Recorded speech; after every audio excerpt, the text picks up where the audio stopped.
sit there. Get out of my place. Durga ಹೇಳ್ತಾ ಇದೀನಿ ಎದ್ದೇಳು.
ಮಾಂಗಲ್ಯ ಧಾರಣೆ ಶರತ್ ಬೇಡ ಶರತ್. ನಾನು ಮಂಟಪದಲ್ಲೇ ಇರಬೇಕು, ಮದುವೆ ಆಗಬೇಕು, ತಾಳಿ ಕಟ್ಟಬೇಕು.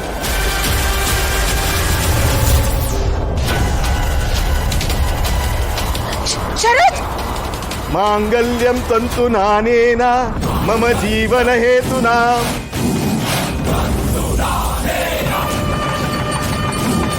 ಕಂಠೆ ಬದ್ನಾಮಿ ತುಮಗೆ ಸಂಜೀವ ಶರದಶ್ಚ ಸಂ ಮಾಂಗಲ್ಯಂ ತಂತು ನಾನೇನ ಮಮ ಜೀವನ ಹೇತುನಾ.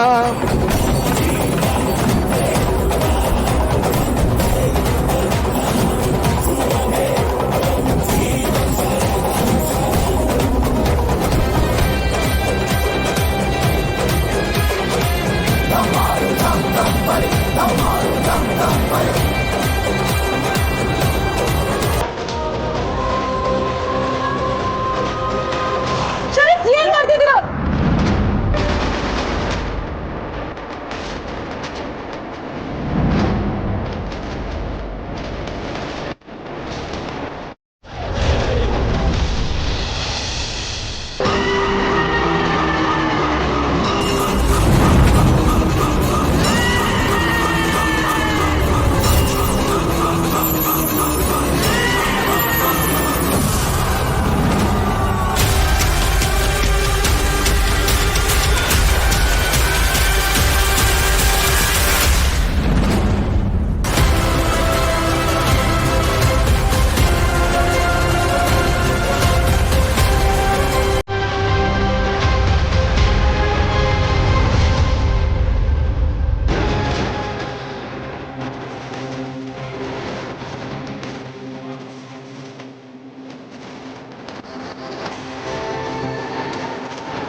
ಎಷ್ಟಿನ ದಿನ ಪ್ಲಾನ್ ಮಾಡ್ತಾ ಇದೆಯಾ ಇದನ್ನ?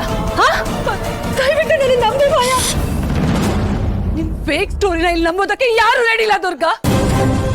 ಅಲ್ಲ ನೀನೇ ಹಸೆ ಮನೆ ಮೇಲೆ ಬಂದು ಕೂತಿರೋದನ್ನ ಎಲ್ಲರೂ ಕಣ್ಣಾರೆ ನೋಡಿದ್ದಾರೆ.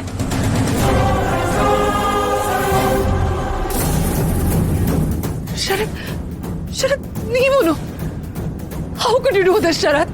ಅಲ್ಲ ಅವಳು ತಾಳಿ ಕಟ್ಟೋ ಮುಂಚೆ 1 ಸೆಕೆಂಡ್ ಕೂಡ ಯೋಚನೆ ಮಾಡಿಲ್ವಾ ನೀವು? ನಿಮ್ ಪಕ್ಕ ಕೂತಿರೋದು ನಾನಲ್ಲ ದುರ್ಗಾ ಅಂತ 1 ಸೆಕೆಂಡ್ಗೂ ರಿಯಲೈಸ್ ಆಗಿಲ್ವಾ ನಿಮ್ಗೆ? ಇಲ್ಲ ಇದೆಲ್ಲ ಸುಳ್ಳು. ಶರತ್ಗೆ ನಾನು ಮಾಡಿದ ವಶೀಕರಣನೇ ನನಗೆ ತಿರುಗುಬಾಣ ಆಗತ್ತೆ ಅಂದ್ರೆ ನಾನು ನಂಬಲ್ಲ. ಮದುವೆ ಮಂಟಪಕ್ಕೆ ಹೋಗ್ತೀಯ, ಸುತ್ತ ಇರೋರೆಲ್ಲ ವಿರೋಧ ಮಾಡ್ಲಿ, ನಿನ್ನ ಗುರಿ ಒಂದೇ, ತಾಳಿ ಕಟ್ಟೋದು, ಮದುವೆ ಆಗೋದು. ಮಾಯನೇ ಮದುವೆ ಆಗೋ ಅಂತ ನಾನು ಹೇಳ್ಬೇಕಿತ್ತು, ನಾನು ಯಾಕಾಗ ಹೇಳಲಿಲ್ಲ? ತುಂಬಾ ದೊಡ್ಡ ಅನಾಹುತ ಮಾಡ್ಬಿಟ್ಟೆ.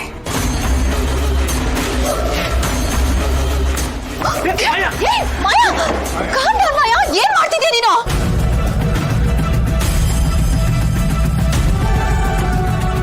ಈಗ ಗಲಾಟೆ ಮಾಡೋದ್ರಿಂದ ಏನು ಪ್ರಯೋಜನ ಇಲ್ಲ ಮಾಯಾ.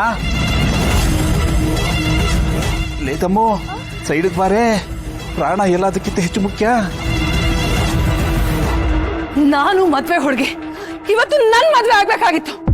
ನನ್ ಮದ್ವೆ ಆಗೇ ಆಗತ್ತೆ. That's it.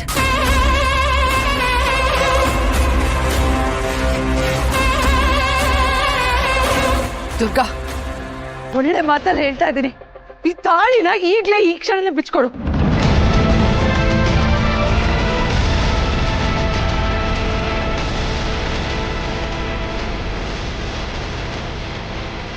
ಮುಖ ಏನ್ ನೋಡ್ತಿದ್ಯಾ? ತಾಳಿ ಬಿಚ್ಕೊಡು ಅಂತೆ. ಮಾಯಾ, ಏನ್ ಮಾತಾಡ್ತಿದ್ಯಾ? ಸರಿಯಾಗಿ ಮಾತಾಡ್ತಾ ಇದ್ದೀನಿ. ಶರತ್ ತಾಳಿ ಕಟ್ಟಿ ಇನ್ನೂ ತುಂಬಾ ಹೊತ್ತಾಗಿಲ್ಲ, ಇನ್ನೂ ಮುಹೂರ್ತ ಬಾಕಿ ಇದೆ, ಇನ್ನು ಮದ್ವೆ ಆಗ್ಬೋದು. ದುರ್ಗಾ, ನಾನು ಹೇಳಿದ ಮಾತು ನಿನ್ಗೆ ಅರ್ಥ ಆಗಿಲ್ವಾ? ತಾಳಿ ಬಿಚ್ಕೊಡು ಅಂದೆ.